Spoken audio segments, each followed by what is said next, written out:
cuando estamos en esas circunstancias donde ya creemos que no hay solución, ya sentimos que no hay salida, entonces es en ese punto donde empezamos a buscar a Dios.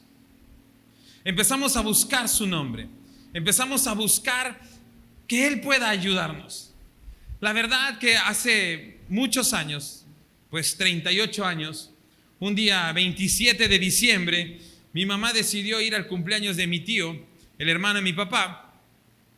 Y en esa fiesta, pues nadie era creyente, estaban disfrutando de la pachanga, cuando de repente mi mamá se cae de rodillas.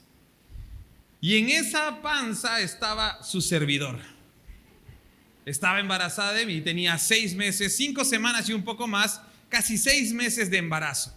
Entonces cuando ella cae de rodillas, inmediatamente, no es que así quedé por esa caída, ojo, yo he visto que muchos lo están pensando, lo reprendo, estamos, pero la verdad es que cuando mi mamá cayó, se empezó o se le adelantó el trabajo de parto. Inmediatamente el 28 de diciembre fue llevada al hospital y empezaron los trabajos de parto. Y el día 29 de diciembre, en la madrugada, por eso me gusta madrugar, creo yo, pero a las 6 de la mañana estaba naciendo su servidor con 6 meses y 600 gramos de peso. ¿Estamos? En ese momento mi papá dice, pues, cuando ya él llegó, que me podía sostener en la palma de su mano y me dice, eras tan chiquito y eras transparente, me dice. Se te miraba todas las venas, se te miraba todo por dentro. Me dice, eras muy, muy chiquito. Pero te voy a decir algo. Cuando le dieron la noticia a mi mamá de que yo había nacido, que estaba dentro de lo posible bien, le dijeron, señora, tiene que esperar 24 horas, porque todavía no se sabe si va a sobrevivir. En ese momento empezó mi mamá a orar, a rezar, a pedirle al Señor. Después pasaron las 24 horas, le dijeron, no señora, tienen que esperar 48. Y cuando pasaron las 48, 72 horas. Mi papá en ese momento se volvió creyente, porque en ese momento también empezó a rezar, también empezó a entregarme para que yo pudiera sobrevivir a esta situación, porque en ese momento, como ya ustedes saben, 1 de cada 10 bebés recién o sobrevivía a esta circunstancia de nacer prematuro. En ese momento, cuando ya tú no puedes hacer nada, yo no sé si alguna vez has llegado a un punto en el que el doctor te dice, ya no se puede hacer nada. O cuando un consejero te dice, ya no se puede hacer nada. O cuando en tu matrimonio alguna vez llegaste a conversar con tu esposa y estaban discutiendo y tú sentiste en tu corazón, creo que ya no hay nada que hacer. O cuando de repente en una relación o en un trabajo estás tan cansado, tan aburrido que dices, ya no puedo más con esto. ¿Alguna vez has llegado a ese punto de ya no puedo más? ¿Sí? ¿Alguien ha llegado a ese punto? ¿Qué haces en ese punto? En el que ya no puedes más, en el que ya no se puede hacer nada y no tienes el control de las cosas, lo único que te queda es aprender a confiar en Dios. Algo que nosotros como cristianos tenemos que aprender, mis hermanos, es aprender a soltar el control de nuestras vidas. Porque cuando Cristo muere por nosotros y nosotros le recibimos en el corazón, nosotros ya no nos pertenecemos. Ya no nos pertenecemos a nosotros, sino a quién le pertenecemos. Pregúntale al que está a tu lado, ¿a quién le perteneces? ¿De quién eres? ¿Cuántos de ustedes son de Cristo Jesús? ¿Pero por qué somos de Cristo Jesús? Porque Él nos ha comprado. ¿Estamos de acuerdo? Él nos ha comprado a precio de sangre. Él derramó su sangre por nosotros en la cruz y nosotros le pertenecemos. Somos de Cristo. ¿Cuántos son de Cristo? Pero mi pregunta es, ¿los que son de Cristo confían en Cristo, sí o no? Y les pregunto esta mañana, ¿confías en Jesús? ¿Ve que bajaron los amén? ¿Confiamos en Jesús? Porque el hecho de ser cristianos significa que yo confío en Cristo, que yo confío en su obra, que confío en su poder, que confío en su amor, que confío en su misericordia, que confío en su fidelidad. ¿Cuántos confían en Jesús?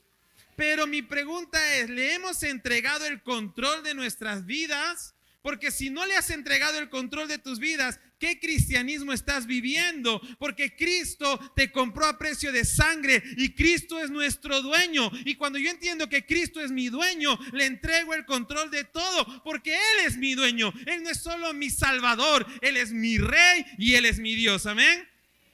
¿Cuántos tienen a Cristo como Rey? ¿Cuántos creen en Cristo como Señor? Porque la verdad es que tenemos que hacer de Cristo nuestro Señor. Y cuando nosotros entendemos que Cristo es nuestro Señor, entonces tenemos que aprender a confiar en Él. Y dejar que Dios sea Dios. Y aprender a confiar en que Dios sea Dios significa quédate quieto. Aprende a guardar silencio. Y aprende a confiar. ¿A cuántos les gustan los deportes de aventura? ¿A alguien le gusta deportes de aventura? El hermano Manuel es el único que salta sobre techos. ¿Sí? ¿No? ¿Alguien más? Aquí, ¿quién le tiene miedo a las alturas? Levante la mano. ¿Quién tiene miedo a las alturas? Muy bien. ¿Quién no tiene miedo a las alturas? Levante la mano. Entonces todos ustedes saltarían del techo. Se supone. Cuando tú vas a hacer un deporte de altura o de riesgo, no sé si han visto esto que es el puenting, que te tiras del puente solo con una soga y rebotas, ¿cierto? Ese es el puente, o algo así se llama, no me acuerdo. Pero la idea es que cuando tú haces este ejercicio o este deporte, tú tienes que saltar y confiar en que la cuerda te va a sostener, ¿cierto? Tienes que confiar en que el arnés está bien puesto. O sea, tienes que dar un salto de fe. Es como el matrimonio. ¿Sí o no? El matrimonio es un salto de fe. Porque tú conoces lo que conoces de la persona hasta lo que has visto. Pero ¿cuántos creen que realmente lo conoces cuando te casas? Cuando te casas realmente lo empiezas a conocer. Nunca vas a terminar de conocer a la persona por completo, eso solo lo hace el Señor. Pero la verdad es que lo conoces y nunca terminas de conocerlo. Tú no sabías que sus medias caminaban solas. ¿Sí o no? Tú no sabías que comía con la boca abierta, porque contigo comía con la boca cerrada. O no sabías cuánto se demoraba bañándose, o cuánto se demora para alistarse, o qué mañas tiene, o que ronca. Y tú estás allí aprendiendo a conocer a esta persona y después dices, ay, yo no me hubiese casado. Diste un salto de fe. Confiaste. Entonces, confiar, ¿a qué me estoy refiriendo? Es dar un salto sabiendo que Dios me cuida. Sabiendo que Dios tiene el control, sabiendo que Dios sostiene la cuerda, sabiendo que Dios está abajo y que no va a permitir que nada me pase. Pero para hacerlo yo necesito confiarle el control a Dios. Y eso significa aprender a descansar en Él. Dile a la persona que está a tu lado, descansa en Dios. Porque yo no puedo descansar en algo que no confío. Yo solo puedo descansar en algo o en alguien en quien confío. Y solo puedo confiar en quien yo conozco. ¿Cuántos conocen a Dios? Nuestra falta de conocimiento de Dios es la que muchas veces no nos permite dejar que Dios sea Dios en nuestras vidas. Por eso mira lo que dice el Génesis capítulo 2, versículos del 1 al 2. Hablando de descanso. Génesis capítulo 2, versículos del 1 al 2 dice: y así quedó terminada la creación de los cielos y de la tierra y de todo lo que hay en ellos. Cuando llegó el séptimo día, Dios ya había terminado su obra de creación y descansó de toda su labor. Dios bendijo el séptimo día y lo declaró santo, porque ese fue el día en que descansó de toda la obra de la creación. ¿Qué hizo Dios el séptimo día? ¿Y descansó en quién o en qué? Descansó en saber que Él había hecho todo. Porque Él es perfecto, Él es Dios. Y por eso pudo descansar, porque todo lo que había hecho era bueno. ¿Por qué puedo descansar en Dios? ¿Por qué puedo descansar en Dios? Porque todo lo que Dios hace es bueno. ¿Alguien lo cree o no? Entonces necesitamos aprender a descansar en Dios porque sabemos que todo lo que Él hace es bueno. Y Dios el séptimo día descansó. Pero nosotros tenemos un miedo del descanso. Pensamos que mientras más ocupados estemos, más estatus tenemos. Si alguien te pregunta, hola hermano, ¿cómo estás? Cansado. ¿Y por qué está cansado? No, estoy ocupadísimo, no tengo tiempo para nada. Y como la gente te dice, oh, pobrecito, o wow, hermana, qué genial. Uno se siente como que en un estatus diferente, ¿no? Yo sí estoy ocupado, ustedes no. No sé si entiendes eso, pero te da como un estatus delante de las personas. Y si alguien te dice, uy, yo estuve descansando el fin de semana, tú dices, yo ni tiempo para descansar tengo. ¿Cómo me encantaría? No recuerdo la última vez. Y eso sentimos que es como un estatus. Pero lo que no nos damos cuenta es que nos estamos acabando. Porque si Dios mismo, el Dios todopoderoso, el creador del cielo y de la tierra, el Rey de reyes, Señor de señores, descansó, ¿por qué nosotros no descansaríamos? Si Él lo puede todo y descansó, y tú y yo que no podemos con todo, no descansamos, no, es que si el día tuviera 27 horas, el Señor me haría un favor. Necesitas descansar, dile al que está a tu lado, necesitas descansar y dejar que Dios sea Dios. Amén. Por eso el Salmos 46 dice lo siguiente. Salmo 46, versículo 10 dice lo siguiente. Quédense quietos y sepan que yo soy Dios. Toda nación me honrará y seré honrado en el mundo entero. Una vez más, quédense quietos y sepan que yo soy Dios. Y por eso hacemos una conferencia que se llama La Pausa. Porque necesitamos aprender a descansar. Pero no les voy a spoilear lo que van a aprender en la conferencia. Obviamente tienen que venir. Pero sí creo que tiene que ver con el hecho de aprender a confiar en Dios. ¿Sabe por qué no descansamos? Porque pensamos que nadie va a hacer las cosas como nosotros las haríamos. Por eso no descansamos. Llegas a tu casa, tu esposo o tu esposa hizo la limpieza, tú la vuelves a hacer. Es que no lo hacen como yo lo haría. ¿Sí me entiende? Llegas al trabajo, revisas que ya hicieron, tu equipo hizo su trabajo y lo vuelves a hacer. Porque no lo hicieron como tú lo harías. No sé si hasta ahí me siguen, pero la idea es esa. No podemos descansar porque muchas veces pensamos que no se van a hacer las cosas bien. Porque pensamos que solo nosotros podemos hacer las cosas bien. Pero ¿cuántos aprendemos que debemos descansar? Porque eso es agotador. Eso es agotador.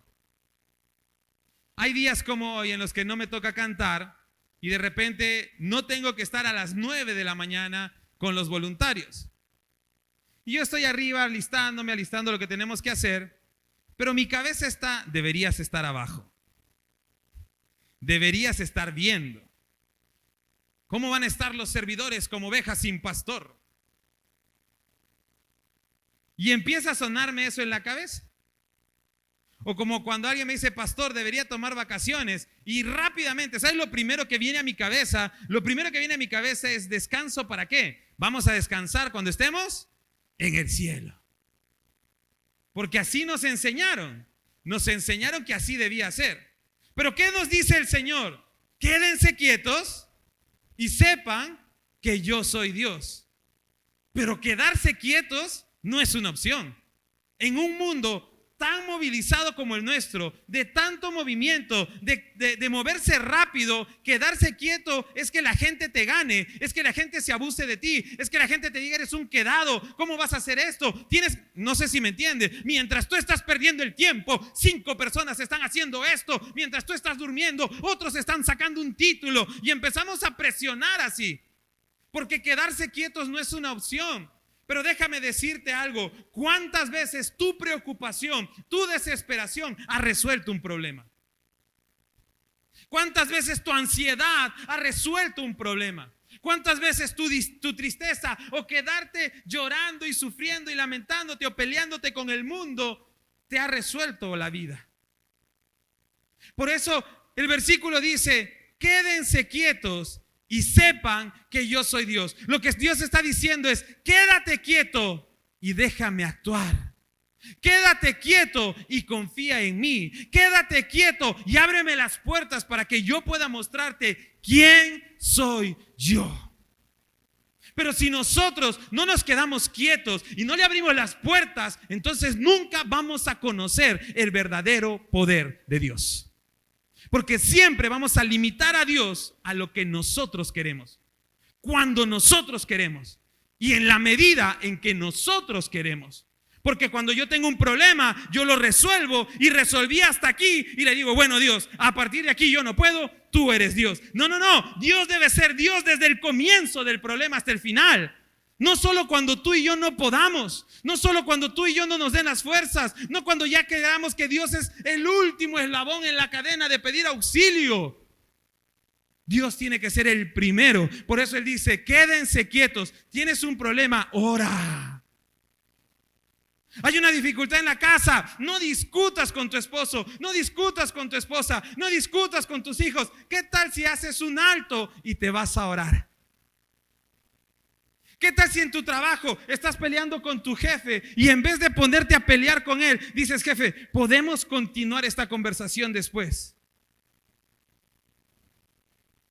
¿Cuántos hemos metido la pata por seguir hablando cuando no debíamos? Porque no nos quedamos quietos y dejamos que Dios sea Dios. Entonces dile al que está a tu lado, deja que Dios sea Dios. ¿Hasta ahí estamos bien? ¿Amén? Entonces tenemos que aprender a confiar en Dios. Tenemos que aprender a descansar en Él. Pero solo vamos a descansar en aquel que nos sentimos seguros. Y solo vamos a sentirlos seguros en tanto conozcamos más de Dios. Haciendo un sondeo general en las iglesias, solo el 20% de la congregación lee la Biblia todos los días. Imagínense. El 20% de la congregación lee la Biblia todos los días. El 5% de una congregación a lo largo de los años ha leído la Biblia una sola vez en su vida completa. El 5% de una congregación.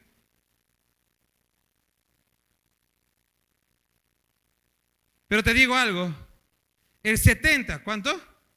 El 70% de la congregación se queja de que Dios no los escucha.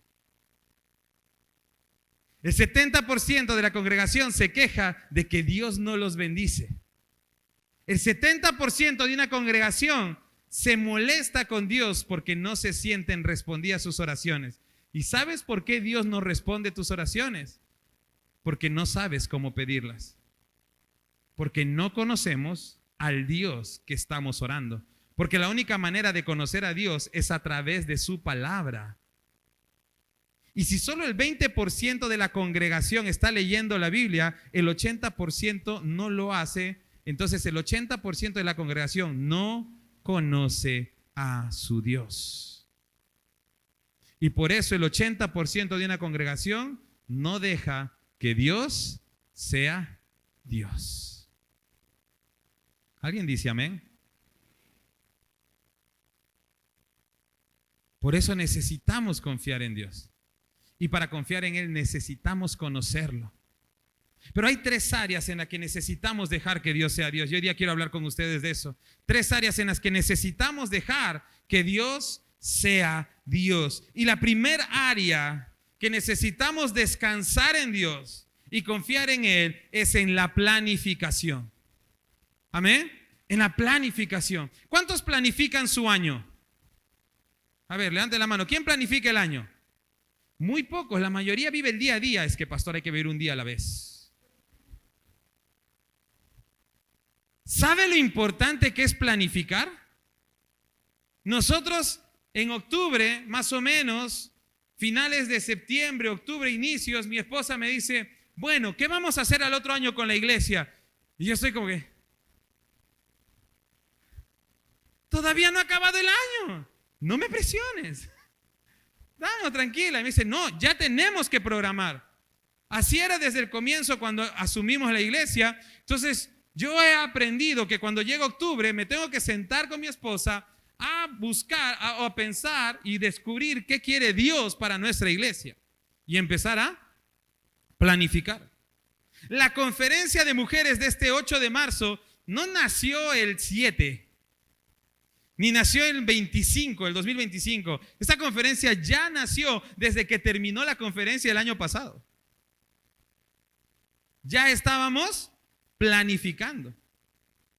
Ya tenemos lo que vamos a hacer con los hombres, ya tenemos lo que van a hacer los jóvenes, ya tenemos lo que va a hacer en cada área, cómo vamos a trabajar, porque seguimos un plan. Dile al que está a tu lado, tienes que aprender a planificar tu vida.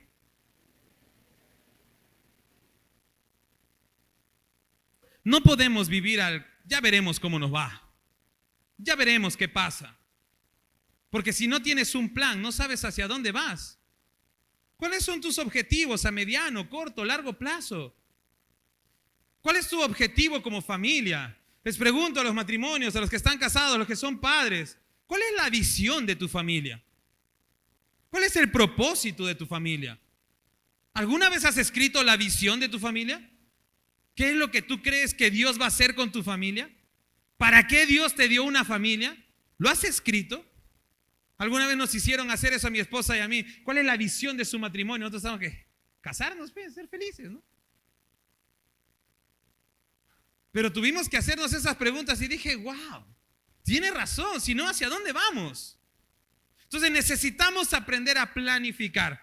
Pero cuando nosotros hacemos planes, tenemos que aprender algo, mis hermanos. Los planes se hacen a la manera de Dios. En nuestra planificación de la vida, tenemos que dejar que Dios sea Dios. Por eso dice Proverbios capítulo 16, versículo 1, dice lo siguiente: el ser humano hace planes, pero la palabra final la tiene Dios. ¿Alguien dice amén a esto? Entonces, haz tus planes. El Señor no está diciendo que no hagas planes. Dios está diciendo, el ser humano hace planes, pero la palabra final la tiene el Señor. Entonces, deja que Dios sea Dios en tus planes. Te voy a decir algo. ¿Cuántos hemos planificado un viaje y no se ha dado? ¿O cuántos planificas una salida y dices, la vamos a pasar así, y de repente llegas y es un caos? Yo recuerdo que cuando estábamos planificando nuestra luna de miel con Jamie, yo estaba emocionadísimo, obviamente. Estaba muy emocionado por ella, por casarnos. Y porque íbamos a San Andrés, a Colombia y todo lo demás. Entonces estábamos muy felices. Y cuando llegamos, la cola de un huracán estaba pasando por San Andrés. O sea, ni siquiera era el huracán, era su cola. Y cuando de repente salimos los dos a la ventana y vemos esos árboles, hermanos, se movían así. Y cuando volteo, mi esposa prácticamente estaba bajo de la cama. Me dice, ¿por qué se mueve tanto? Y está soplando fuerte, asustada. Y yo, no, pues recién, primera noche de casados, ¿qué tenía que hacer? Tranquila, toma mi mano. Yo te voy a cuidar. Y por dentro, ¿cómo estaba? ¡Ay, Señor! ¡Vamos a morir! No, entonces, estaba muy fuerte todo. Yo dije, wow, gastamos tanto, compramos tanto para que el huracán no nos deje salir de la habitación. Yo quiero ir a la playa, yo quiero disfrutar de este sitio. Y bueno, toda la noche estuvimos ahí viendo cómo se encendía el cielo y se apagaba y los árboles se movían. Ay, Señor. Pero al día siguiente, gracias a Dios, todo pasó y pudimos disfrutar. Pero cuando llegaste, yo pensé, dije, esto no va a salir como yo lo había planificado. Porque yo puedo hacer planes, pero Dios dijo huracán. Y está bien. ¿Sabe por qué? Porque en medio del huracán Él está con nosotros. Si tú planificas a la manera de Dios, tienes que saber que Dios va a estar contigo en tu barca. Dios va a estar contigo en tus planes. Si tú planificas a tu manera y la última palabra la tienes tú, Dios no necesariamente va a estar en esos planes. ¿Por qué? Por lo que dice Isaías 55, 8 y 9. Isaías 55, 8 al 9 dice: mis pensamientos no se parecen en nada a sus pensamientos, dice el Señor, y mis caminos están muy por encima de lo que pudieran imaginarse. Pues así como los cielos están más altos que la tierra, así mis caminos están más altos que sus caminos, y mis pensamientos más altos que sus pensamientos. Tú llegas a tus vacaciones y miras huracán y Dios por encima está viendo: tranquilo, Cristian, te acabo de encerrar en el cuarto con tu esposa. Yo dije: gloria a Dios. Ya no se me escapa. Porque sus planes son más altos que los míos y son de bien para su siervo. No sé si me está entendiendo, pero tienes que aprender a planificar a la manera de Dios. Necesitas confiar en Dios. Necesitamos dejar que Dios sea Dios en nuestros planes. A veces le haces la planificación de la vida a tus hijos. Cuando mis hijos tengan 10 años ya van a estar en la NASA, y cuando tengan 15 van a estar en la luna. Está bien, pero haz tus planes con Dios, porque de repente tus hijos en el camino pueden fallar. Pero si tú planificas a la manera de Dios, Dios no va a dejar a tus hijos. Dios los va a levantar y los va a llevar. Puedes planificar tu matrimonio, puedes soñar con tu matrimonio, pero si tú lo haces a la manera de Dios, te voy a decir algo: tu esposo o tu esposa te pueden fallar, pero Dios los va a restaurar y los va a levantar, porque ese matrimonio fue planificado por Dios. Deja que Dios sea Dios en tus planes. Estás empezando un negocio y el negocio está yendo bien, pero de repente sufres circunstancias difíciles. Tranquilo, si oraste y lo confiaste en Dios y fue Dios el que te dijo que hicieras ese negocio, Dios está en esa barca. Y aunque vengan dificultades, Dios va a ser Dios en tu trabajo. Dios va a ser Dios en tu negocio. Dios va a ser Dios en tu familia. Aunque estés viviendo una temporada difícil de desierto, Dios no te ha dejado, porque tú y yo estamos en los planes de Dios. Y Dios no nos ha abandonado. Así es que deja que Dios sea Dios. Y aunque estés pasando un tiempo difícil, la Biblia dice que vamos a vivir dificultades, dice el Señor Jesús. Pero tranquilos, confíen, porque Él ha vencido al mundo. Amén. Segunda área en la que necesitamos dejar que Dios sea Dios son en los conflictos, en la resolución de conflictos. Como Dios nos hizo seres relacionales, es normal que tengamos o provoquemos pequeños conflictos. Entiéndase algo, escuche bien lo que estoy diciendo. Estoy diciendo que como nos ha hecho Dios seres relacionales, a veces vamos a provocar y a veces vamos a recibir conflictos. Nadie aquí puede decir que nunca ha provocado un conflicto. Todos hemos provocado alguna vez un conflicto. Todos nos hemos peleado con alguien y todos hemos discutido con alguien. ¿Sí o no? Entonces, esto de los conflictos es normal en las relaciones de los seres humanos. Pero la mejor manera de resolverlos siempre será a la manera de Dios. Mira al que está a tu lado: deja que tus conflictos se resuelvan a la manera de Dios. En todas las áreas, en todas las áreas. Tenemos que aprender a dejar que el Señor sea Dios en la resolución de nuestros conflictos. Porque cuando lo hacemos, mis hermanos, confiamos en que Él es justo para resolverlos. ¿Cuántos tienen un Dios justo? Mira lo que dice su palabra. ¿Por qué es importante que Dios resuelva los conflictos y tú no? Mira lo que dice la palabra de Dios en Romanos capítulo 12, versículos 17 al 19. Dice: nunca devuelvan a nadie mal por mal. Uy, no, pastor, ya empezamos mal. No, vamos bien. Mira lo que dice: nunca devuelvan a nadie mal por mal. Compórtense de tal manera que todo el mundo vea que ustedes son personas honradas. Hagan todo lo posible por vivir en paz con todos. Queridos amigos, nunca tomen venganza. ¿Alguien dice amén de eso?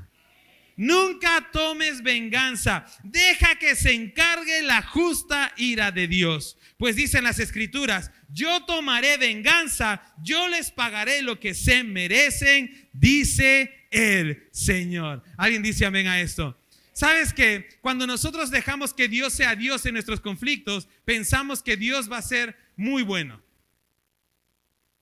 Y está bien porque Dios es bueno. Pero pensamos que Dios no va a ser justo, porque Dios es tardo para la ira. Entonces, como tú, no sé, te pones en la posición de Jonás. Cuando fue a predicar a Nínive y se arrepintieron, él se molestó, porque lo que él quería es que venganza contra los ninivitas, que Dios destruya esa nación que les había hecho daño. Entonces, cuando va a hablar con Dios y Dios salva a los de Nínive, Jonás dice, Señor, yo sabía que tú eras un Dios tardo para la ira y grande en misericordia. Por eso yo no quería ir a predicar. Hizo su berrinche. Y por eso a veces no le entregamos los conflictos a Dios en sus manos.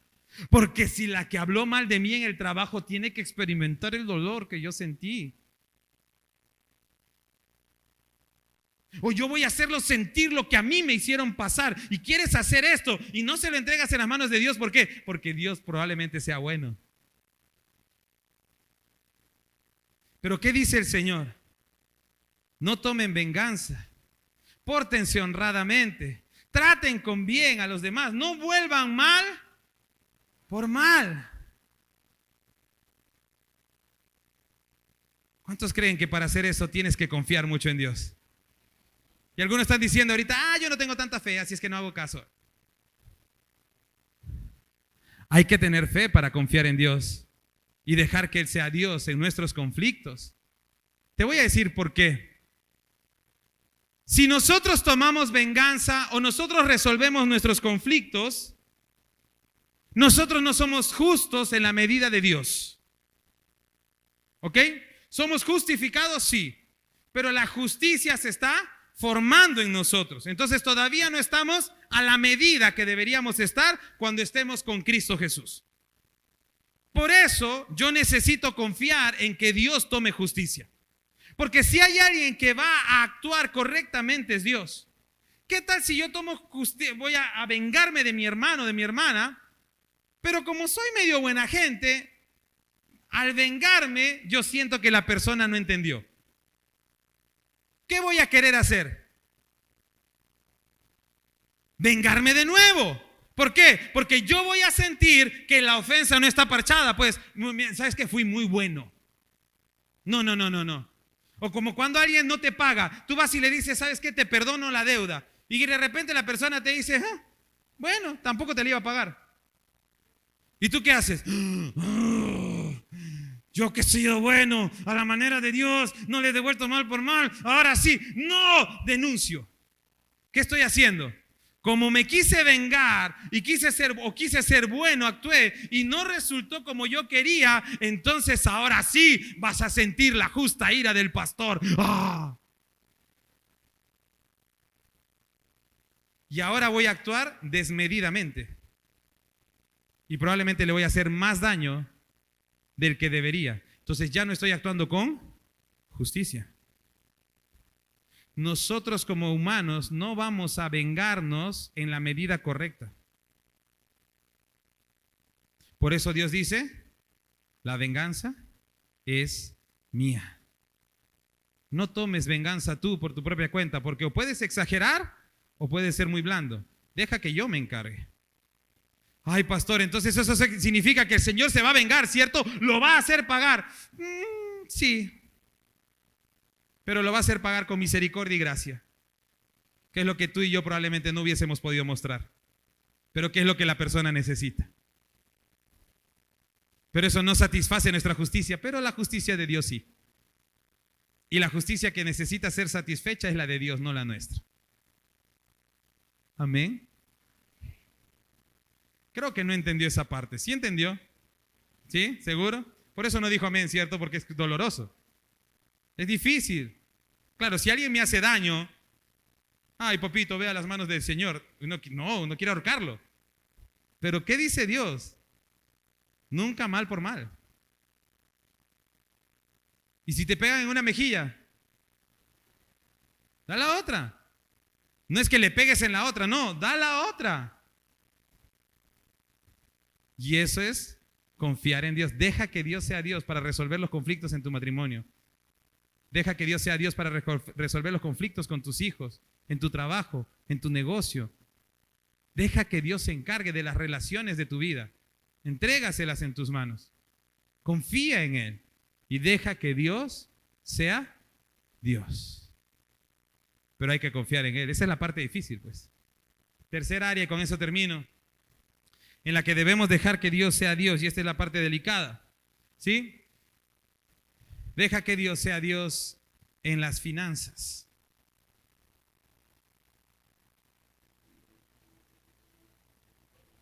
Tenemos que aprender a dejar que Dios sea Dios en las finanzas. La economía es una de las áreas más delicadas de la iglesia y en general de la vida. Siempre estamos al pendiente de cómo está el dólar, de cómo está el movimiento económico, cuáles son las mejores oportunidades de inversión, o de repente en qué no hay que gastar mucho porque está muy caro, los precios están subiendo en ciertas cosas. Vamos al mercado, hacemos nuestras compras. ¿Cuántos hacen compras por semana? No, la mayoría compra por día. ¿Cuántos compran por día? La mayoría. Muy bien. Pero creo que nos sale mejor ir por semana, ¿cierto? A los mercados. ¿Cuántos compran en supermercado? No levanten la mano, no queremos juzgarlos, no mentira. ¿Sí? Pero de repente compras en mercado, supermercado. Pero vas y haces compras. Te planificas. Yo he ido alguna vez con mi esposa y hemos dicho, ¿cuánto está este corte de carne? Tanto. Ya, dame carne molida. Porque está muy caro. Entonces esta semana vamos a comer carne, pero no esa carne, sino carne molida. O de repente llegas y dices, ¿cuánto está el pollo? Dame solo la pechuga. Y resulta que la pechuga y el pollo completo cuestan casi lo mismo. Entonces mejor me compro un pollo completo, lo hago trozar y tengo para otros almuerzos. No sé si me entienden.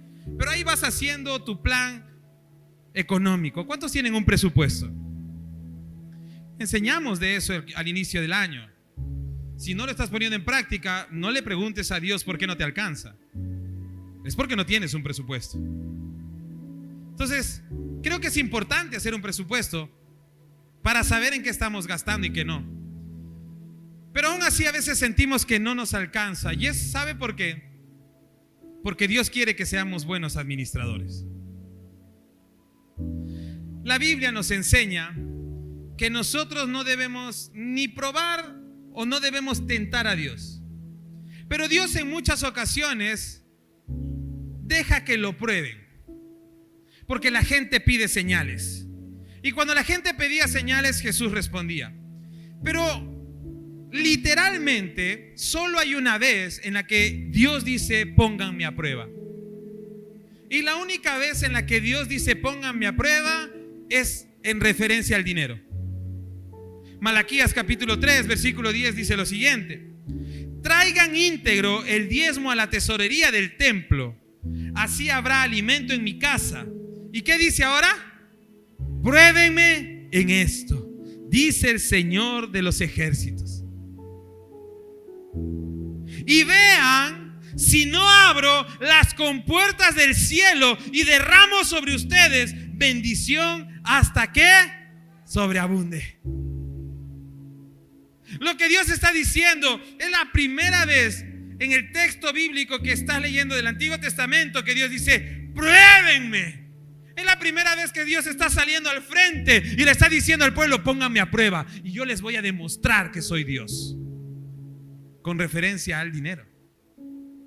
Porque si hay un ídolo, un Dios de este mundo que carcome la mente y el corazón del ser humano, es el dinero.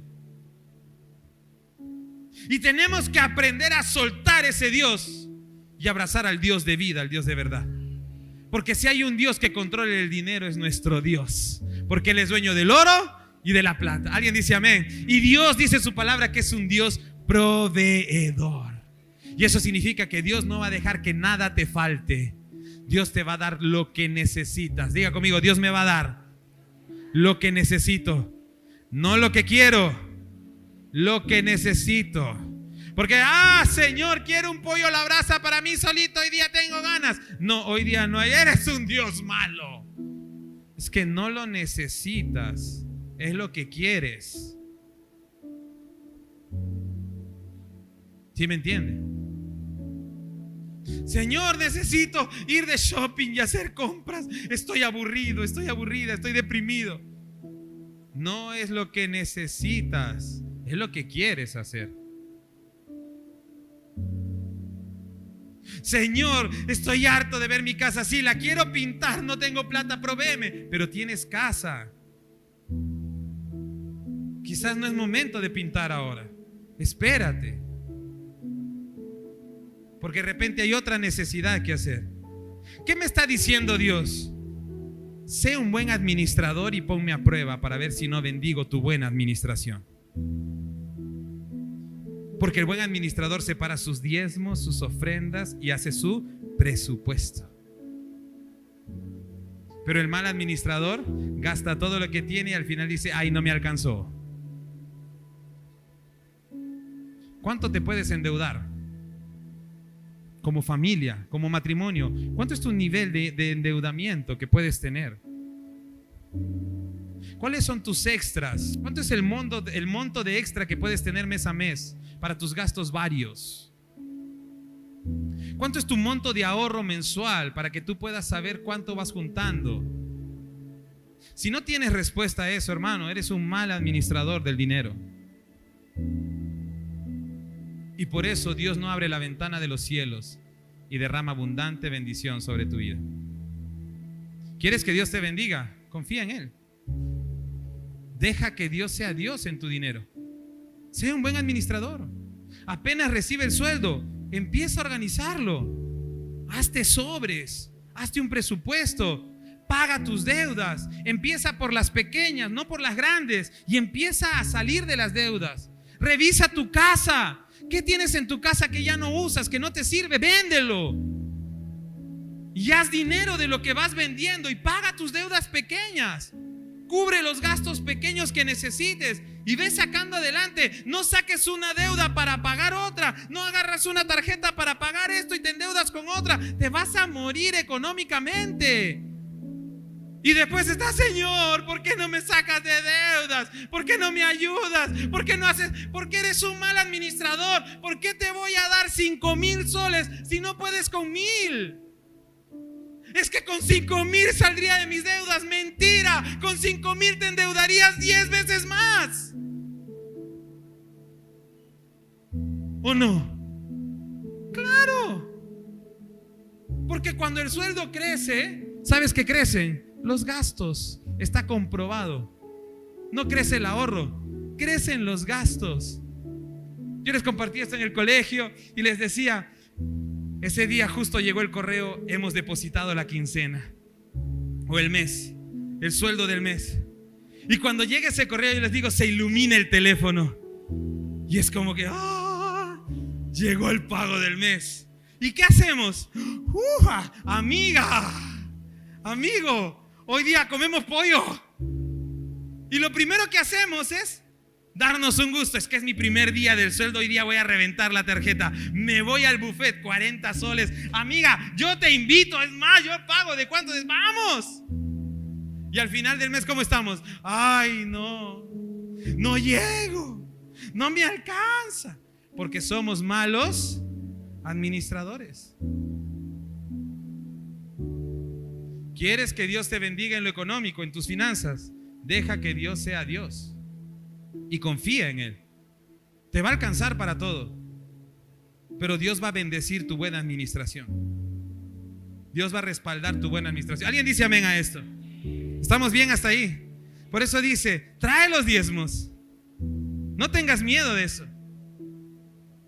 Ya sabía ya que el pastor iba a predicar de eso. Sí, claro, porque es lo correcto delante de Dios.